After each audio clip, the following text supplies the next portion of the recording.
The Trailblazers look abysmal in a loss to the Hornets, but there's more problems going on underneath the surface for these Blazers. Welcome to the Blazer Focus Podcast. I'm Aaron Fentress of the Oregonian/OregonLive.com, and I'm joined by Craig Birnbach. It's been a minute. We lost touch during All-Star break a little bit and some logistical things, but here we are back. And man, we're back, catching up on a Blazers team that's lost 8 in a row.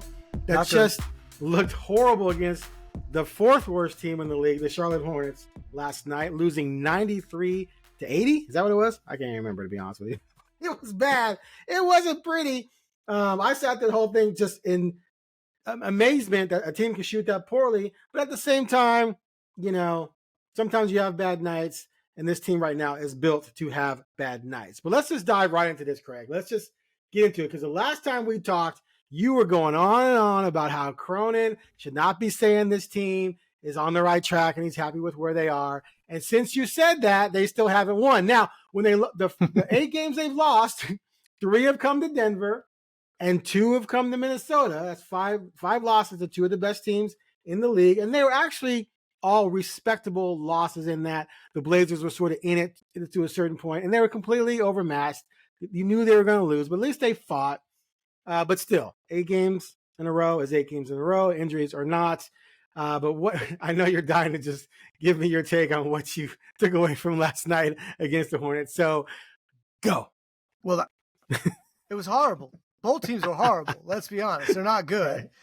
The Hornets are 15-42 now. And But they've won 4. They've won 5 out of 6. Yeah, in their last game out against a decent team, they barely scored 80 points again. They barely scored 80. And scored less than 34 in the half. I mean, the Blazers scored 34 points in a half. I'm like, nowadays, that's a low scoring quarter. You look around the league and the other scores, and you're like, and to be honest, they made 3 threes, but 2 were in absolute garbage time. Yeah, they were 1 for 26 and then tacked on a couple late. They saved historical awfulness by hitting 2, nobody's cares threes. Right. It was a terrible game. Look, my whole thing is you can't be happy with that. That's it. Just be honest about it. You can't be happy with the product you put out last night or in the last 8 games or this season, because it's not interesting. Without Scoot playing and Sharp playing, that's the whole reason for the season. Right? I mean, that's it. Yeah. And so when both of them aren't playing, you're like, okay, what do I sink my teeth into in watching this game? And there wasn't much. It was ugly. They lost, which I guess in the end is good, right? The more ping pong balls, the better. They're now game ahead. They're now only a half game ahead of Charlotte for the 4th worst record. Yep. Right. And anything else that you watched last night, to me, didn't matter. I mean, Simons had one of his worst games he's ever had. 4 for 21. He played an entire game, 35 minutes at the lead guard. We won't call him a point guard, right? I'll be nice, even though he was the point guard last night. He had no assists. That's hard to do. That is hard to do. To start at lead guard, play 35 minutes, and not have an assist. Now, admittedly, when your team goes 3 for 32 from 3, they're missing. Yeah, it's not all bad passes. That's not on him. That's not on him. Well, 0 is, but not all of it, right? Is it? Yes, it's hard to get 0 assists playing 35 minutes at any position. At any position on the floor. But that's because other people around you are going to make baskets. You have to. Sure. Someone has to make a basket to get an assist. So it's not necessarily on the guy for having 0 assists when the rest of the team shot horrible. That's all. He shot 4 for 21, 0 for 8, yes, he did. 10 points, 35 minutes. He had 0 assists, 4 turnovers. It's a really, really awful night. Of course. And let's not blame him for the assists. But go ahead. So but who cares, right? What does it matter? We know his talent. Ayton went off again. He had 26 and 19. Well done. But he was still -8, because the team was so bad. And really, does that matter? I mean, that's what I'm watching for. Why did last night's game matter? And if you're a fan, you want to watch something that matters. Right. And if you like and you're rooting for the franchise, you want to be interested and engaged about this future that Joe Cronin's talking about. And last night, there wasn't that. I mean, yes, he started Kamara and Murray, which are, two rookies that were taken in late in the first and in the second round in a trade, but they were terrible. So that wasn't great, but for Murray, he got a career high 9 rebounds because he's never played 33 minutes before. So, but that's where I'm at with this. Like, that's why I'm saying last night's an example of why I just say there's no way that the franchise, anybody with this franchise should say we're happy where we are. It doesn't mean I think he's done an abysmal job or I'm piling on. It's just the reality of the situation to kind of own up to it. I hear you. So, okay. 34 points and a half was tied for 7th worst this season and their own performance against in the second half against Milwaukee. At Milwaukee is among those 7. It was their lowest 3-point shooting percentage of the season. Of course. Before that, it had been 18.2, and that was against Chicago. This obviously was their lowest. Their 80 points were second fewest this season for them, coming behind the 77 they scored at Oklahoma City when they lost 139 to 77. So, okay. So from the Blazers standpoint, Billups and Anthony talked about this, that it was just one of those nights. Billups said he felt really good about the defense, but again, Charlotte's not that good, especially with LaMelo out. He said that his team definitely showed fight, which could be found in the 22 offensive rebounds that led to 20 second chance points. If it hadn't, obviously with all those bricks they were throwing up, there was a ton of offensive rebounds to be had, but they did get 22 of them, and they converted those into 20 second chance points. Half to full, not have an instant blowout. They did battle to within 5, and then all of a sudden 14-0 run blew it open again. There's been nights this year where Ant and Grant played well and everyone else was bad.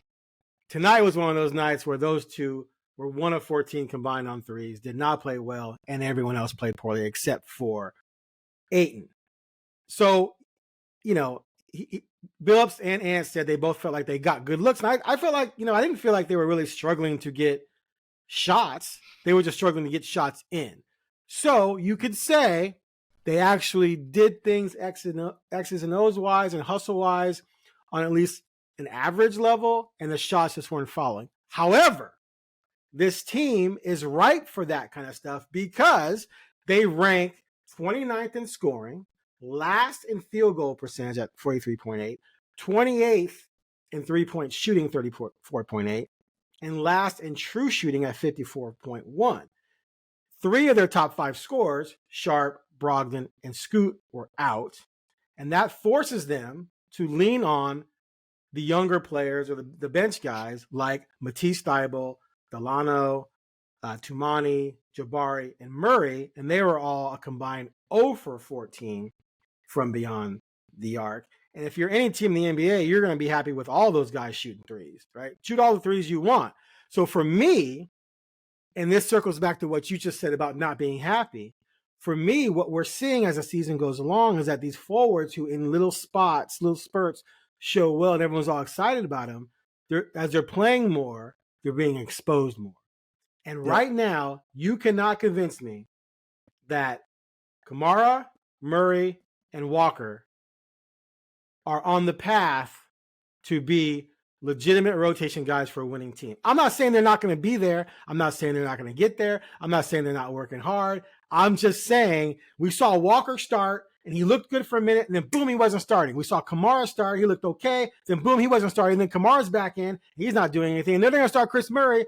And Chris Murray isn't really doing anything. So these 3 young forwards that people are so excited about are not coming through at all when it comes to at least contributing to winning games. And I'm not talking about beating the Timberwolves or beating the Nuggets. I'm just talking about beating the Hornets, beating the Wizards, beating that team. So for me, that's where I'm alarmed, because you're not getting anything really from these guys consistently. And then, of course, Scoot is still struggling with consistency. So is Shaedon. So of these young guys you have, who really has stepped up to show, okay, that guy is a future pillar, other than probably Shaedon to a certain degree. And of course, there's a lot of talent in Scoot. That's why he was drafted 3rd. But anyway, it's just a mess. And come on, starting Chris Murray at the 2, and Chauncey's like, who else am I going to start? Well, start Matisse. Right. Starting Chris Murray at the 2 just doesn't make any sense to me. But again, they're experimenting, so it doesn't really matter. But it's just they're also those two hard. guys, Kamara and Murray, are 23. So it's not the same, like they're 23. They're old rookies for the NBA. Right. So they don't have a long window. And there are not a lot of 27, year old rookies like Dua, in the NBA, like getting it done. Like if you don't get it done at 23 and 24, you're probably done. You're not going to be in a rotation because people are going to try the 20-year-old or the 21-year-old or the 22-year-old or the 23-year-old. So like their window of contributing and growth is really now. Like you can't just say, well, they're young, because of course they are and they don't have a lot of experience, but their bodies are developed at 23. You could still get stronger, of course. I mean, CJ. The runway's a lot shorter, clearly. Yeah. I mean, obviously CJ and Dame came in as older, guys after playing 4 years, and they certainly developed their bodies. But there's that. But I mean, like, there's just little things. Like 2008 was the last time Charlotte won in Portland. Like those are the kind of things you just don't want to happen, right? Like with all the stuff that's gone on in the Blazers since 2008, they hadn't lost to they were the Bobcats when they won here. Like that's were they really? Yes, 2008. Like that's not the kind of thing that you can be happy about. And yes, they got it within 5, but you're like, yeah, you got within 5 to one of the worst teams in the NBA playing on your home court. And then they blew your doors off. Like they were like, they did just what Denver's destroyed. done. They called a timeout, came out and went on a huge run. They're up 20 like that. And they hadn't been up 20 all game. And all of a sudden, boom, they're up 20. All year. I mean, like, this isn't a good team, but you saw things that, Miller looks, you see those things when he drills a 3 and he shoots 38% from 3. You're like, okay, that guy's 6'8", 6'9", playing that position and hitting threes. I'm glad you brought him up because I was thinking about that last night. I was like, you are seeing the difference between a young, talented forward who's probably going to be a star and showing you flashes of being that, and Portland's young forwards that everyone's all giddy, not everyone, people are giddy about, who aren't even remotely close to his level. And so we know that Murray, Walker, Rupert, Kamara are never going to be on the level of that guy. And those are the guys you need if you ever really want to win. Excuse me. So at the most, you're hoping that these young guys become at least good backups, but you got to have impact wings. And none of them are that. And your two starters, because we have seen signs from Sharp, though he's probably a 2, not a 3. Absolutely. But now he can't because he's hurt. And now Scoot's hurt. And it's all like, this is all the time, the development. So that's the frustrating part, is that you can watch the game and say, what am I looking forward to tonight? Right. And it's not going to be the win and loss. So, like you mentioned, Kamara gave you like glimpses of like, woohoo, right? And you're like, look at this, this guy, they got him in that trade and yay, and he's playing great. And you're like, well, he was playing okay. He was never playing great. No, but I mean, for defensively, he was playing great. For a guy you didn't expect to play at all, right? I mean, I'm just saying he was never playing great. Okay. You're right. I mean, I'm being too optimistic here. And when you drafted Murray, you late in the first, you look at his brother and you start thinking, well, they're twins, right? Like, there's hope here. And everyone, you watch him shoot, you're like, oh, that's different. Like, that's not a shot that I think is going to be going in consistently. Like when he makes it, you're like, oh, so you're left rooting for Dua, and you're like, okay, we've got this guy that we just signed, and read that you got your 9th man. Like that's what we've gotten from this season right now, is your 9th man. Like you feel good. Like I think that's a good low contract. The guy's a great story. And he's a 10th man when Williams comes back. I'm being nice. So on Kamara, he could play the 4. On Kamara, 112 defensive rating is solid, especially with this team. So I'll give you solid to good, not great. Offensive rating 106. He's a -6 rating. But again, a rookie, like you said, like I don't believe either one of us are trying to be overly critical of these guys. But again, you're looking at the bigger picture. And the bigger picture, I would say right now, is that so far to this point, the year of development has been a complete bust. Either guys have been too hurt, too inconsistent. You're not seeing nearly enough out of the so-called building blocks. Shaden, as much as Shaden has looked, because he's so physically gifted, He's had long stretches where he doesn't shoot well. He shoots poorly. He had one little 7 or 8 game burst where he was amazing. And other than that, not so much. So. And you hope that's the injury because we know he's playing hurt. So you hope that's the injury. But here's what you're not going to get better sitting, right now in his career, like not even being able to practice. So you get better shooting. And now Scoot, not going to get better sitting. And at this point, the season was lost when they started, but now they're not even getting the gains. So right, exactly. That's tough. So Sharp on a season, 40.6% from the field, 33% on threes. Those are all dramatically down from last season.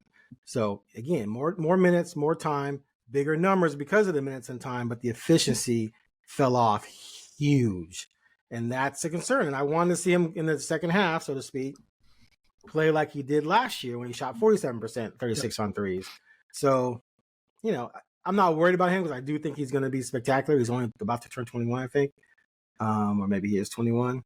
But you wanted to see more. It's another year of hope. Right. It's not a year of seeing the dividends. Exactly. 100%. So, I don't know, man. It's bad. I mean, the one thing that has been much better recently, other than one terrible game, is dominating has been playing really well.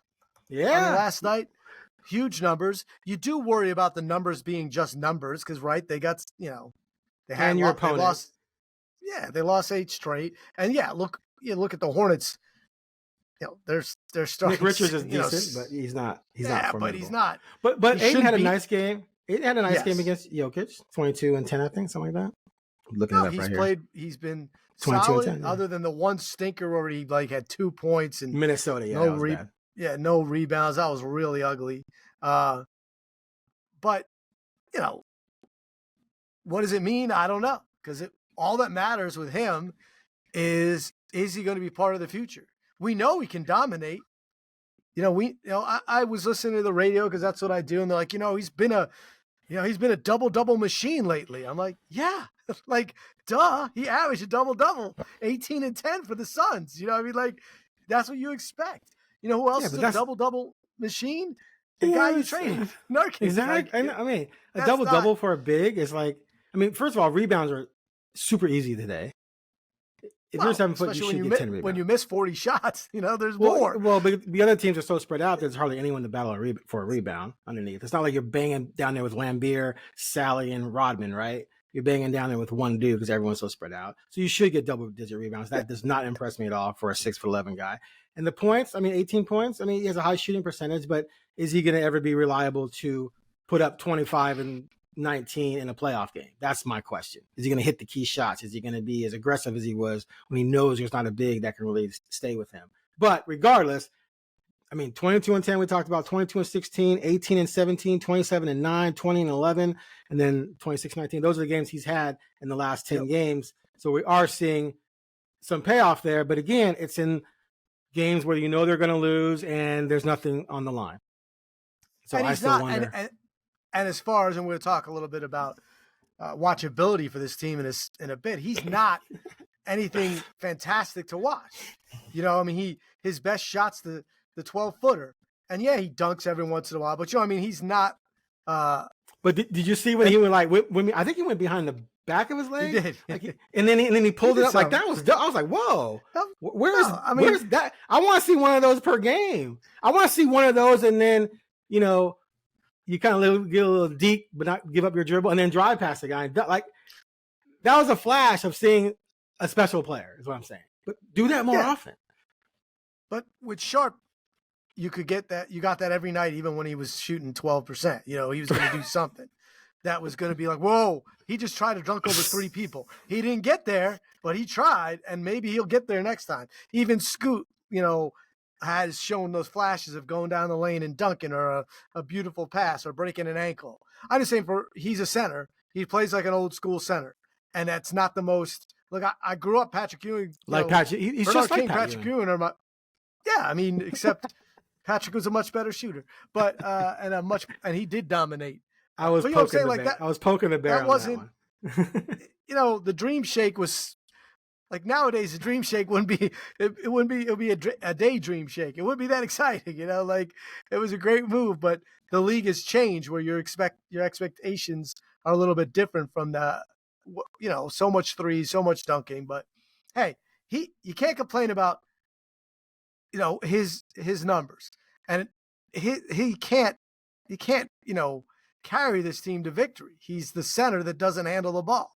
So when he goes off and does what he does and gets 19 rebounds and 26 points, shoots 11 for 16, you're like, yep, thank you. Well done. You're not the problem tonight. But you just said it, like, is he going to be the guy that does that during a playoff game? Well, we're so far removed from that. Like, do we see the Blazers even having him? And is he going to be 40?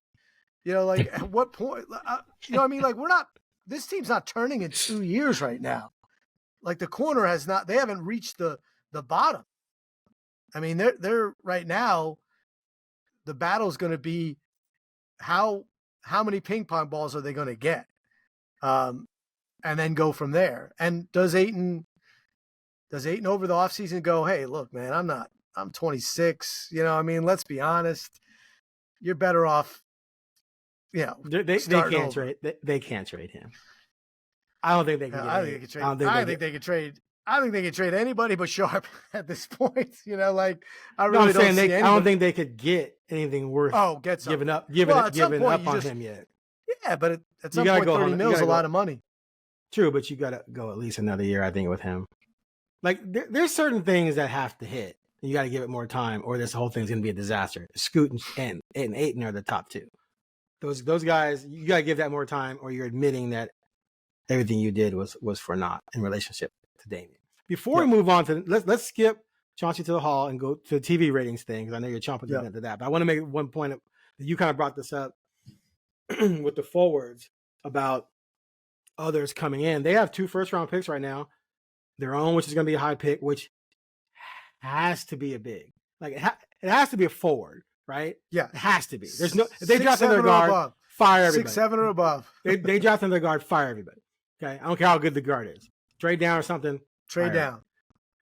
So when that forward comes in, he's going to be the priority over every last one of these guys that people have been touting, right? And then you have the Warriors pick. I guess that could be a guard, but I know. I'm just saying, if you draft another forward for a lottery pick, it might not be a lottery pick, but it's going to be a middle first round pick probably. That's going to be a priority, and then you're going to bring in 2 second rounders. That could be anything. But unless you trade these picks, you're bringing in 4 young cats. Well, that means some other young cats got to move, right? You can't have 7 second rounders in development, right? So at some point, something's going to give with some of these guys. And right now, none of them have demonstrated that they're absolute keepers. Because when given a chance, given minutes, and against bad teams, they're not stepping up. And that's just not a good sign. And you can't just keep picking down low. No. In the second round. And if Golden State's pick is a late first rounder, you take the lottery pick, but at some point in time, you got to try to turn some of these assets into people, actual players. Right. Because all you're going to get from these, Chris Murray's a great example. You got a first round draft pick. He's 20. He was drafted in the 20s. He's not drafted in the 30s or the 40s. And this is what you get. It's harder to hit down there. And to be honest, that's where teams can just rock it. Jokic, like that guy, you hit the lottery on a guy that wasn't even a first round draft pick. Right. But they're so few and far between. Like we still go back to, to Green with the Warriors. Like the guy's almost, he's 35. Like, but we still think about that as being the hit because he was a second round pick. It's just not even the Jimmy Butlers of the world that weren't lottery picks or whatever. But at some point in time, you got to get players that have proven themselves that are on the young end of it. And how you do that means you have to give stuff up, right? And that's why I say Ayton or your guy Simon, like at some point in time, you got to make a commitment to a window. Right now they have yet to commit to a window of time because you have 2 point guards. You have 2 lead guards that are in there. And then your other best young player is also a guard, as you mentioned. So I'm with you. I just can't. If they draft 4 guys next year, like that's remix. Like that's the remix, especially if 3 of them are low, second rounders or low first. Yeah. Ideally, you trade Malcolm in a pick for something. But anyway, we'll see. All right. So clearly, when I go to these games, I see a lot of empty seats, which makes sense given that the team's not very good and that there really isn't a guy that, makes you go, oh, I got to go to the Blazers game to see this dude. They haven't, Chauncey talked about earlier not having an alpha, and they don't. Ant, you hope becomes that, but Ant has been kind of up and down and hurt a lot. And they're just not a fun watch, really, especially with Scoot and Shaden out. So I get it when I see a lot of empty seats, but apparently they're also having a lot of empty eyeballs on TV sets, for lack of a better example there. And people are not watching the games. Craig, break it down, bro. Well, it came out last week that their ratings are down 49%, which is the biggest drop in the NBA, where the rest of the NBA is up and the Blazers are down. Of course, we know the Blazers, Comcast put Root Sports on a different tier. So it's a higher paying tier. So that's an impact. So I'm seeing $18 a month is what I'm seeing as a higher tier. Is that what you've seen too? Yeah, I don't know. I just something like that. I'm silly. They got me. I'm about to cut the cord. Fubo. Anyway, I gotta think about it. I'm doing this. I'll let you know how it goes. Sports. Well, I mean, admittedly, we'll get off, but Pac-12 Network is a big reason why I kept it, and Root Sports is a big reason why I kept it.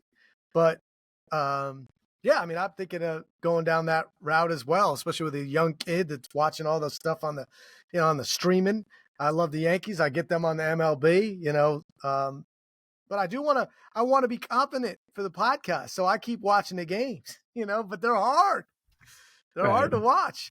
So yeah, there's that. But as we mentioned, you and I before we started here, is like, it's similar to tickets for games. Yes, when you raise prices on tickets or you raise prices on watching the games, it's going to hurt you.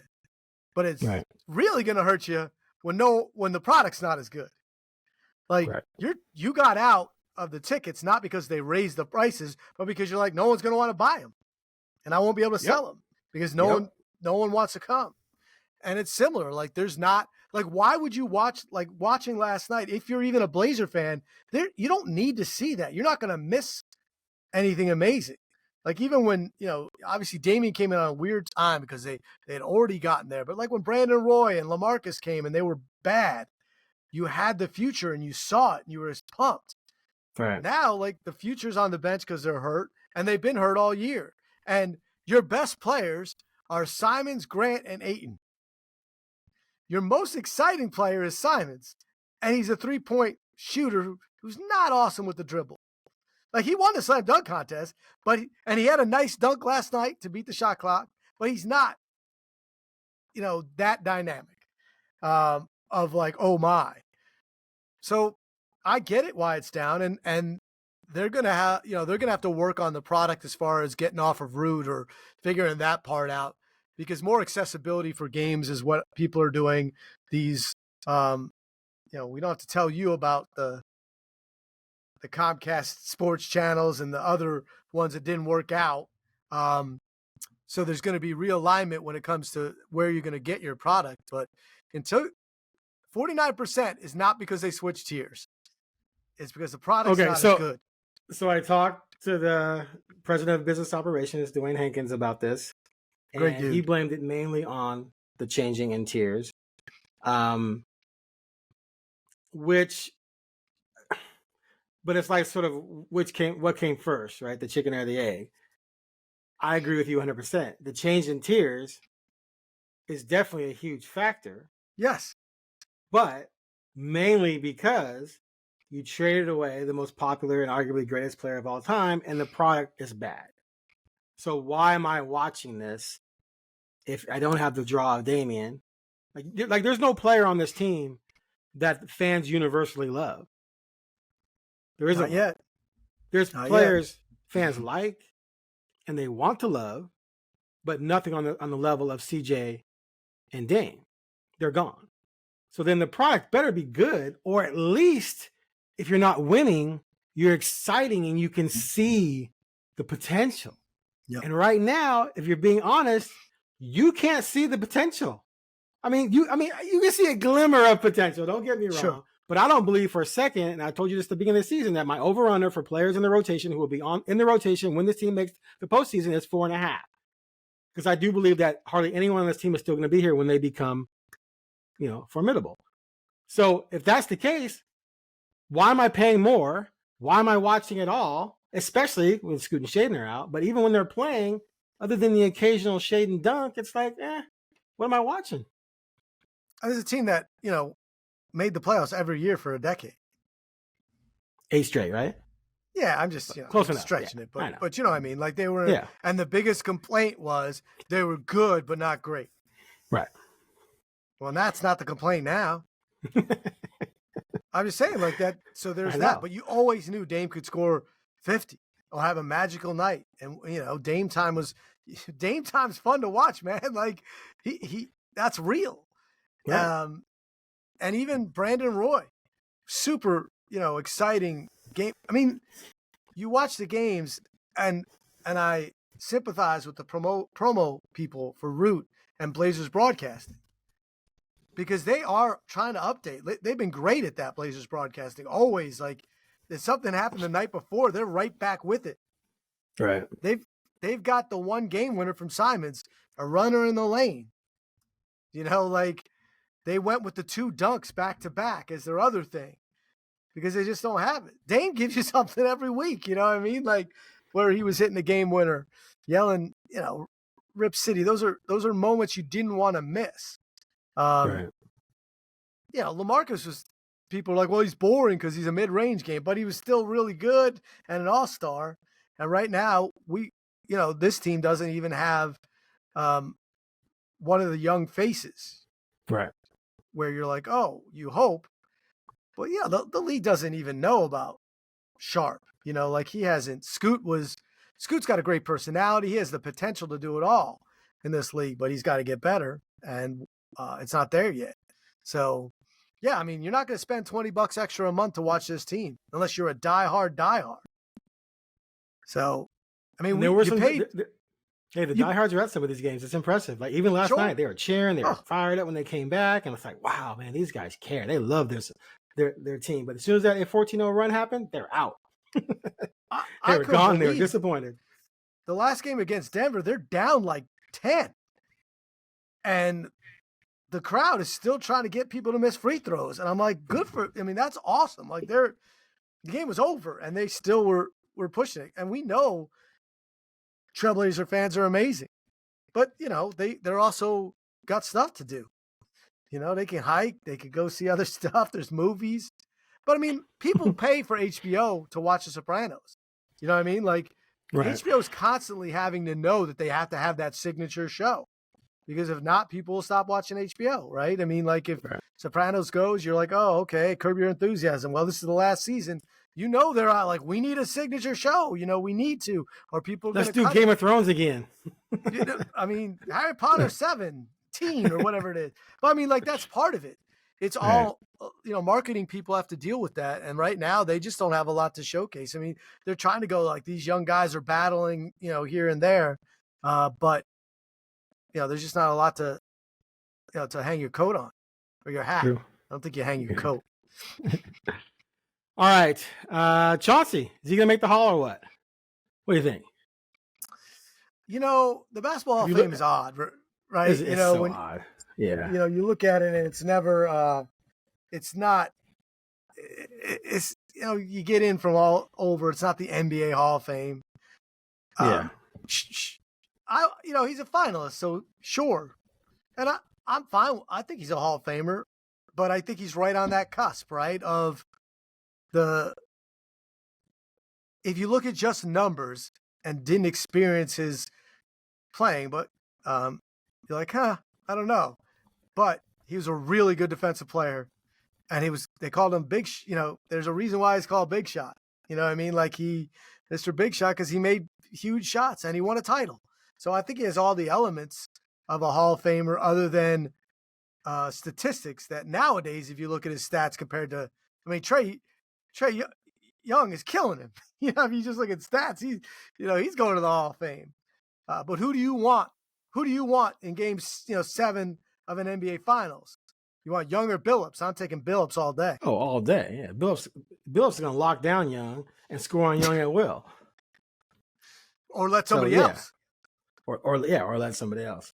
Is there a limit in how many they allow in every year? Do you know? I don't know that one. I don't think so. So when I look at the players on the finalist list, there's only 2 that for me are in his tier, and that's Vince. I mean, Vince is number 1. And then you got Walter Davis, who's a 6-time All-Star, Billups, and then Michael Cooper. I love Cooper Loop. I love Cooper. So I was an old school Laker guy, Magic fan. But come on, he's a Hall of Fame. He's on the Hall of Fame finalist list. Really? I mean, that's like Wes Welker getting into the Hall of Fame. It's like, come on. He did some nice things, but come on. You're gonna put Wes Welker in the same building as Jerry Rice and Randy Moss and Tim Brown? It doesn't make any sense. Charles Smith, and that's your boy. Really? Charles Smith? I saw him. I was like, make a layup and he's in. Make a layup and he's in. Blocked again. Don't do it. One of the greatest moments of my Bulls fandom. Yeah, but Charles Smith. Okay, let's look at this. 14 points, 6 rebounds, all rookie team. That's it. He's a finalist. First of all, they need an NBA Hall of Fame. I know they factor in college and overseas and stuff like that. But that's the other part that's difficult. The bottom line is Billups is going to get in. Is it going to be this year? I don't know, because I don't know if there's a limit. I was trying to look it up. I can't find anything on it. But 5-time All-Star, NBA champion, Finals MVP.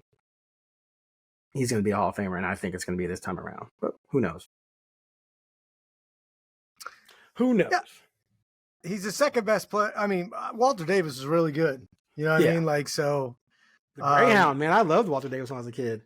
It's hard to believe he's not in yet, so, and with that, you wonder. No championship, that's why. Yeah. Championships accelerate. Like, if he played, he played in the, what? 70s and 80s. So right? Let's say he had been on the Lakers instead of Byron Scott.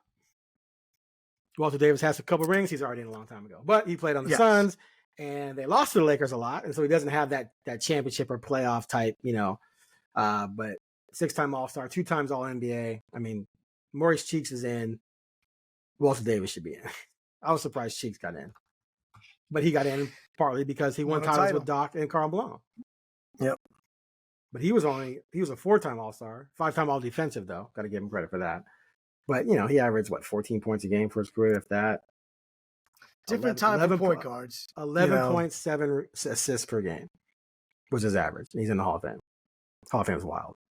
But, so, yes. Again, point guards were very different then. They weren't 11 points different. Hall of Famers like Isaiah and Magic scored more than 11. That's my point.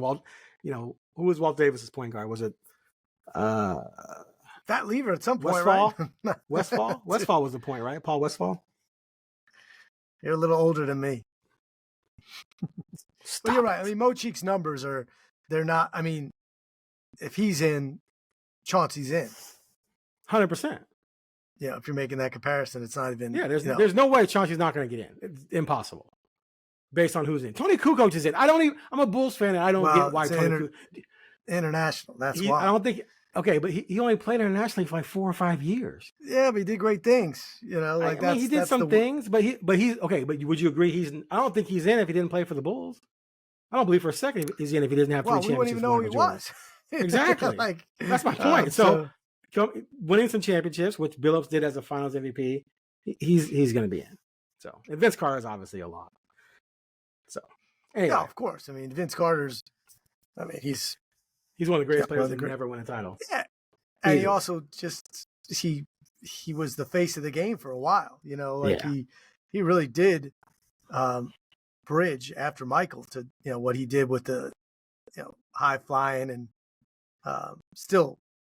I mean, the greatest dunker I ever saw was Vince Carter. And I know Michael was amazing, but when he dunked over Vice, oof, that was the Knicks pick. I was like, he's not going to play the NBA like that. if you watch the NBA slam dunk contest, what Michael did was just so, it's because they brought it back and you hadn't seen it. But if you watch what Vince did, like, oh my gosh. And he stayed in the league for 400 years and learned how to be a role player, which is really difficult. Extended his career. So, all right. Lastly, we talked about all the things that are wrong with this team. Do we have any hope that these things are going to turn around in the next 2 months? That we can see they don't want stretch. them to.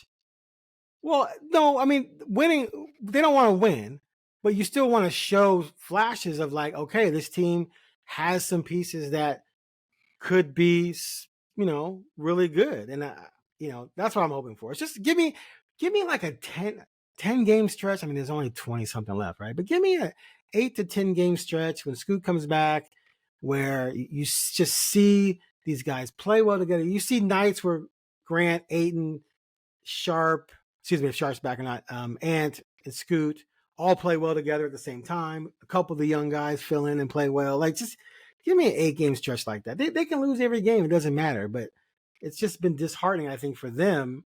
And even for me covering this team and trying to make sense of anything, for the injuries to pop up all the time and them never being able to have a stretch of games where you can say, okay, there's promise. And there just hasn't been. And that's one of the reasons why you said there's no reason why anyone should be happy with where things are, because nothing has been demonstrated as being concretely positive moving forward. So that's all I want to see. Plus, it'll keep me awake. I'm pressurized. So if Scoot's got to come back, if Scoot doesn't come back, Sharp's not going to come back probably.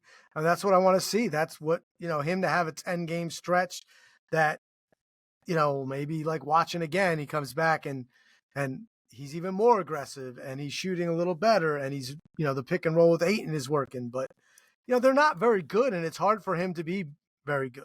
I feel like if Brogdon came back, they played Thibault more, Ayton plays really well, Simons is decent, and Grant is good, they're going to win, they can win 4 out of 10 because those are NBA players.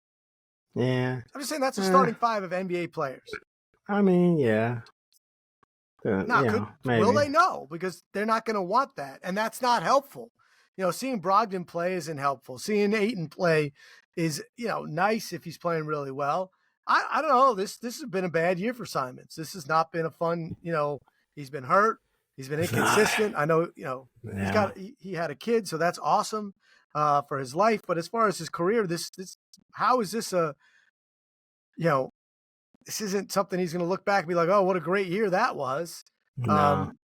Last year they lost a lot of games, but once he kind of took over, you're like, oh boy, this is, he proved what he could do, won a slam dunk contest and, in his career. So this year, I don't see what I don't know how Simons could play off this team and be really well, except for one day, instead of going 0 for 8, he goes 7 for 8, which could happen because he's that good a shooter at times.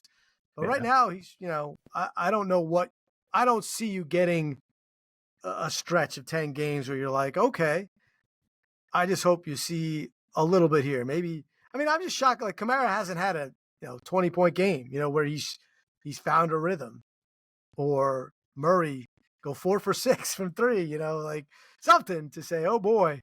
But I don't even know if that matters in the sense that, like you said, they need to get better at every position. And these guys are probably fighting for role, possibly being role players in the NBA. Right. Exactly. All right. That's it. The Blazers got Miami on Tuesday. Is Tyler Hero going to come in here and drop 50 on the team? Maybe. Or is he hurt? I think he got hurt. If he doesn't play tomorrow, I've been looking forward to this.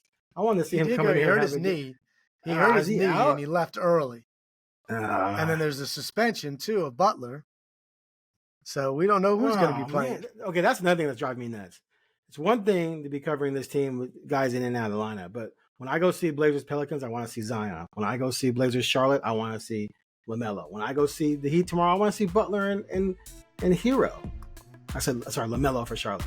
I want to see the stars coming to town, and too often they're out, which is driving me nuts. He's going, because they know they can win without him. Shoot, he's not going to play it. So Hero's not going to play it. Damn it.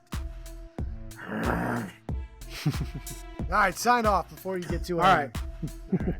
All right, thanks for listening to the Blazer Focus Podcast. We appreciate it. Click that subscribe button and give us a positive rating. And we would appreciate it and we'll try to continue making sense of the season as we move forward. Take care. Talk or see you next time.